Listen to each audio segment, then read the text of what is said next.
Hey there, creepy peeps. Welcome to another Weird Wednesday video where, you guessed it, we're having a creepy book club. Yes, it's only been, God, I don't even want to go back and look and see when my last creepy book club was.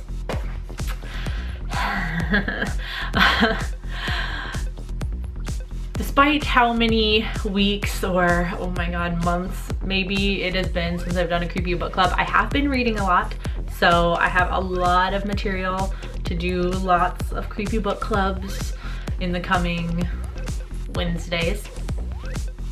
So today, I think I mentioned this in a previous video. I'll let you guys in on what I would be talking about. We're going to be talking about We Have Always Lived in the Castle by Shirley Jackson. I picked it up because that cover, it was sitting in Barnes & Noble, and you know how like all of them are like lined up like this, and then they occasionally will stack a book like cover facing out. I found it like this and I just walked past it and just thought the cover was intriguing. It's just very creepy looking, so picked it up, read it. It is quite a short read. It's only not even 150 pages, so it's a really, really quick read. It didn't take me long to read it at all. But basically, it's a story about two sisters. Is there a synopsis I can read? No, I'm not good at, you guys know me, I'm not good at like describing books here, but We Have Always Lived in the Castle is about two sisters, Mary Catherine and Constance, who live in this big old magnificent house on this big piece of property that is fenced off, and they're very isolated from the town that they live in, and the town hates them for some reason. The town hates them / is afraid of them for some reason. We open with the youngest, Mary Catherine, going into town to get groceries and run a few errands. She only goes into, I think it says she only goes into town like once or twice a week to get groceries and things, and it's always kind of like an ordeal. She just goes in, does her errands, and leaves, trying not to interact with anybody. And she does run into a few people along the way, so you kind of get an idea that the town hates her for some reason, or they're all very, I don't know, they seem like they hate her. It's all told from Mary Catherine's point of view, and she's a very peculiar character. You get the idea that she is kind of pretentious. Probably maybe she was spoiled as a young child, but in her head, she sees it as the town is jealous of her and Constance and their house and their property, as they have like the best house, the best property, and all of, you know. She takes it as they're very envious of them, and they're not worthy. They're not worthy to, you know, really be in their presence a lot. So, and her older sister, Constance, stays in the house. When Mary Catherine is coming back in the opening of the book, when she's coming back from her errands, Constance is waiting for her, and Mary Catherine mentions that that's like the farthest she's come down the path to the town in a while. So you get that idea that Constance is kind of a hermit for some reason. She doesn't leave the house. Yep. So in the first chapter or so, you get an idea of their daily life. Once a week they have a guest that comes to tea.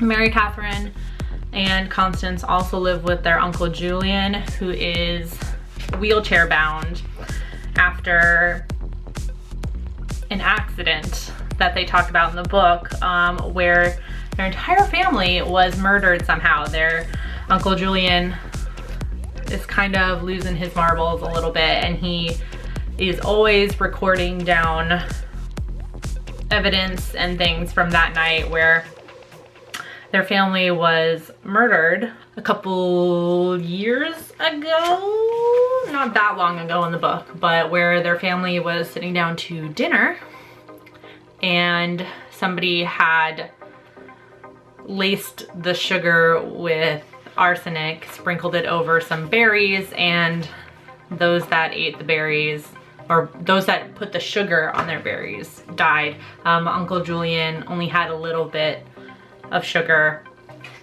on his and thus was just paralyzed instead of dying. Constance didn't have any because she doesn't eat sugar really. So she lived, and Mary Catherine was being punished and was not allowed to have her supper that night, and she was spared as well. So you kind of get the idea that this event has something to do with why the town hates them and why they never leave their home really, and things like that.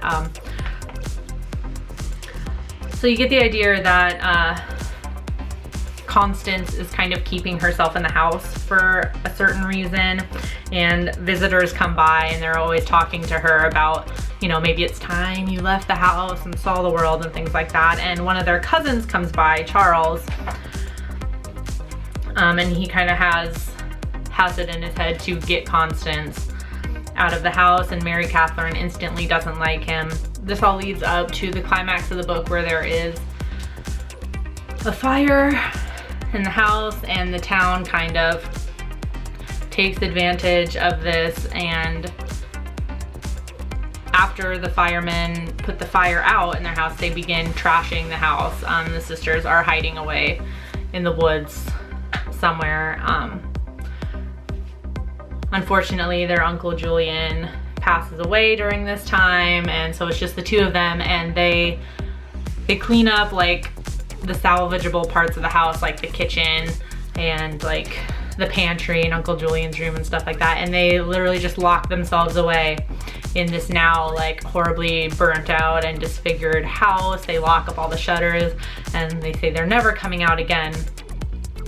And kind of in the town's guilt, they begin, you know, like day after day bringing them food and things like that. So it kind of ends with them starting this new existence in the house where, you know, the town kind of brings them food every now and then and fresh produce and things, and they're just going to sustain themselves in the kitchen and never leave their house again because of what the town did to them. And it seems like it kind of becomes a legend, like kids will play on the lawn and stuff and dare each other to go up to the steps, and they'll say like, if you get too close, the sisters are gonna grab you and eat you and stuff like that.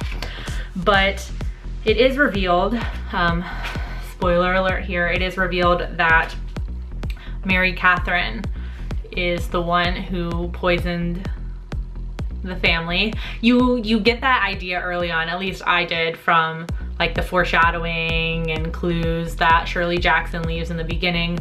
Constance always prepares the food, so you're kind of thinking maybe it was Constance because she's always cooking, and she doesn't eat sugar, so of course it would make sense for everyone else to have some and her be spared because she doesn't eat sugar.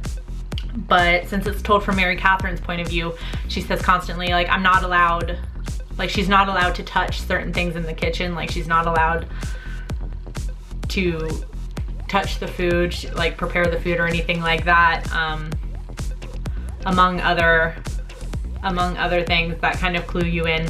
So before I even got to the halfway mark, I kind of had the idea in my head that Mary Catherine was the one that murdered her family, and she loves her sister Constance, which is why it would explain why she put the arsenic in the sugar if she knew that Constance didn't eat sugar.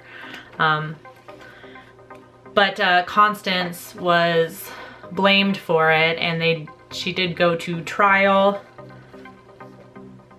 She did go to trial for it, and so the town is kind of scared of her. Kind of explains why they act the way they do towards them. But yeah, so this this book was really, really interesting to read. It wasn't particularly frightening, I would say, but it is very creepy. It is very unsettling and just very strange.